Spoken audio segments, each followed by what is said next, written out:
اسلام 1400 سال پہلے مکمل ہو چکا ہے. کسی واقعے کی وجہ سے اسلام کو تبدیل نہیں کیا جاتا، بلکہ اسلام کی روشنی میں اس واقعے کے جو تقاضے ہیں ان پر عمل کیا جاتا ہے. ہمارے ہاں ہو یہ رہا ہے، واقعات کی بنیاد پہ مسائل نکالے جا رہے ہیں. 10 محرم کا دن سیدنا حسین ابن علی رضی اللہ عنہ کی شہادت سے پہلے بھی عظیم تھا، اور سیدنا حسین ابن علی رضی اللہ عنہ کی شہادت کے بعد بھی عظیم دن ہے. آج آپ نے ایک نعرہ بہت سنا ہوگا کہ جی اسلام میں فرقہ واریت نہیں ہے، ہم کسی فرقے سے نہیں ہیں. میں بار بار کہتا ہوں کہ یہ بڑا خوشنما نعرہ ہے جو سننے میں بہت اچھا لگتا ہے. کچھ باتیں سننے کی حد تک بہت اچھی ہوتی ہیں، لیکن پریکٹیکل لائف میں ان کی ویلیو بالکل بھی نہیں ہوتی. جب آپ پریکٹیکل لائف میں آتے ہیں تو پھر آپ کو یہ فیصلہ کرنا پڑتا ہے کہ آپ کس فرقے سے تعلق ہے آپ کا. آپ سنی ہیں، شیعہ ہیں، معتزلہ ہیں، مرجیہ ہیں، قدریہ ہیں، ناصبیہ ہیں، کیا ہے آپ کا فرقہ؟ یہ کہہ دینا آسان ہے میرا کوئی فرقہ نہیں ہے.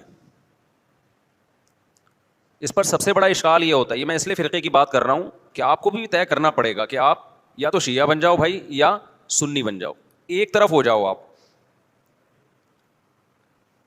محرم میں شیعہ بنے ہوئے ہوتے ہیں، رمضان میں سنی بنے ہوئے ہوتے ہیں، ربیع الاول میں بریلوی بنے ہوئے ہوتے ہیں، تو پتہ ہی نہیں چلتا کہ ٹکتا ہی نہیں ہے کسی ایک جگہ.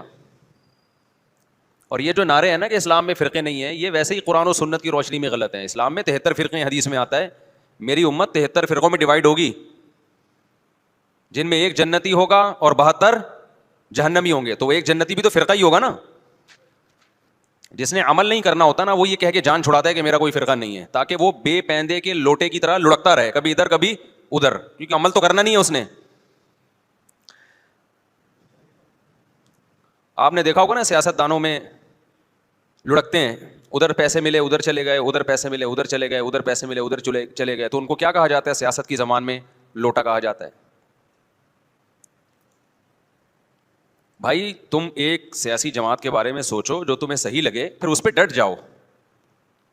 تو اسلام میں بھی 73 فرقے ہوں گے، نبی نے فرمایا. عین ممکن ہے ابھی 73 نہ ہو، کم ہو، لیکن قرب قیامت تک کتنے ہو جائیں گے؟ 73. ہو سکتا ہے ابھی 73 نہ ہو، ابھی 7 ہوں یا 8 ہوں یا 10 ہوں یا 15 ہوں، لیکن ہیں. اب ان میں سے ایک کیا ہے؟ بولو. جنتی ہے. تو آپ کو پتا ہونا چاہیے. موضوع سے ہٹ کے تھوڑی سی بات کروں گا، کیونکہ اس بات کی بھی کو لوگ غلط پہلو دے سکتے ہیں کہ فرقوں سے مراد کیا ہے.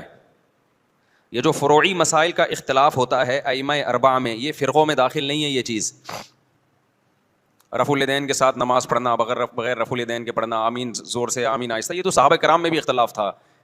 یہ تو صحابہ کے دور میں بھی تھا، حالانکہ صحابہ کے دور میں 2 فرقے نہیں تھے. تو قرآن و حدیث کی تشریح میں جب اختلاف ہوگا، اس اختلاف کو فرقہ واریت نہیں کہا جائے گا. یہ ان 73 فرقوں میں شامل نہیں ہوگا. جیسے نبی صلی اللہ علیہ وسلم نے صحابہ کا لشکر بھیجا کہ بنو قریظہ پہنچ کے نماز پڑھنا عصر کی، کئی بار یہ حدیث بیان کر چکا ہوں. راستے میں نماز کا وقت قضا ہونے لگا، بعض صحابہ نے کہا بھائی فوراً پڑھ لینی چاہیے، نبی کا حکم تھا، مگر نماز قضا ہونے کا تو نبی کو علم نہیں تھا کہ راستے میں قضا ہو جائے گی. بعض نے کہا نہیں، نبی کا مطلب کو چھوڑو، نبی کے الفاظ دیکھو، الفاظ یہی ہے کہ نہیں پڑھنی. تو 2 فرقوں میں بڑھ گئے نا. ایک کہہ رہا ہے اثر پڑھنی ہے، ایک کہہ رہا ہے نہیں پڑھنی، لیکن نبی نے دونوں کو ملامت نہیں کی. وجہ کیا تھی؟ کہ یہ حدیث کی تشریح میں اختلاف کی وجہ سے 2 حصوں میں بٹے تھے، وہ رائے کا اختلاف ہوا تھا. تو یہ فرقہ واریت میں داخل نہیں ہے. یہ تو علماء میں ہوتا ہے، صحابہ میں ہوا. اس میں تو جس مفتی کی بات پر زیادہ اعتماد ہوگا اس کے فتوے کو فالو کیا جائے گا اور دوسرے پہ طنز نہیں کیا جائے گا. لیکن کچھ اختلافات اس سے اوپر کے ہیں. میں سمجھا پا رہا ہوں اپنی بات؟ آ رہی ہے نا؟ آسان مشکل بات تو نہیں کرنا میرے. کچھ اختلافات اس سے اوپر کے ہیں. یہ حنفی، مالکی، شافعی، حنبلی اختلافات، یہ وہ اختلاف نہیں ہے جو 73 فرقوں والے ہیں. یہ تو سب ایک دوسرے کو برحق سمجھتے ہیں. ابھی آپ نے سنا ہوگا امام حرم نے خطبہ دیا، مسجد نبوی میں بھی مسجد حرام میں بھی. میں چاروں ائمہ کا تذکرہ کیا، ابو حنیفہ، مالک، شافعی، احمد بن حنبل، ان کا کہ ان کے فالوورز جو اس خطبے کا میں مفہوم بیان کر رہا ہوں کہ ہم نے قرآن و سنت کو ان کی رہنمائی میں سمجھنا ہے. بہت اچھا خطبہ تھا، اس کا مفہوم میں خلاصہ پیش کر رہا ہوں.